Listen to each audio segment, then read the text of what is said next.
ഇൻസ്റ്റയിൽ ഈ വെള്ളച്ചാട്ടത്തിൻ്റെ റീല് കണ്ടിട്ടാണ് ഇങ്ങോട്ട് പോകാൻ പ്ലാൻ ഇട്ടത്. പ്ലാൻ ചെയ്യുമ്പോൾ 4 പേരുണ്ടായിരുന്നെങ്കിലും അവസാനം ഒറ്റയ്ക്കായി. ഏതായാലും ഒരു സോളോ റൈഡ് മൂവാറ്റുപുഴ വരെ. അങ്ങനെ മൂവാറ്റുപുഴയിൽ നിന്നും ഫായിസിൻ്റെ വണ്ടിയിൽ സുനൈസുമൊപ്പം നമ്മുടെ ഡെസ്റ്റിനേഷൻ വാട്ടർഫോളിലേക്ക്. ഇതാണ് ആ വാട്ടർഫോൾ, അരീക്കൽ വാട്ടർഫോൾ. നല്ല കിടിലൻ ലൊക്കേഷൻ. അവിടെ മതിമറന്ന് കുളിച്ചാസ്വദിക്കാൻ പറ്റുന്ന രീതിയിൽ ഒരു നല്ലൊരു വെള്ളച്ചാട്ടം തന്നെ. കണ്ടത് മനോഹരമെങ്കിൽ അനുഭവിച്ചറിയുന്നത് അതിമനോഹരം എന്ന് പറയുന്നത് പോലെ.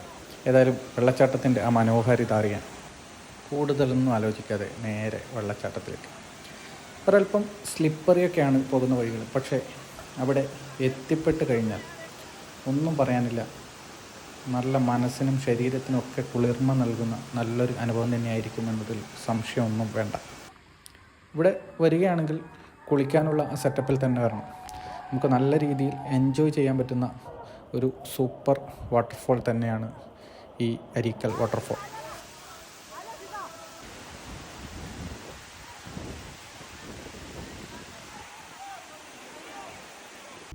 അങ്ങനെ അരീക്കൽ വാട്ടർഫാളിലെ നല്ലൊരു കുളിയൊക്കെ കഴിഞ്ഞ് നേരെ വ്യത്യസ്തമായ ഷവായകൾ കൊണ്ട് പ്രസിദ്ധമായ ക്ലബ് ഷവായിലേക്ക്. മൂവാറ്റുപുഴ ടൗണിൽ തന്നെയാണ്.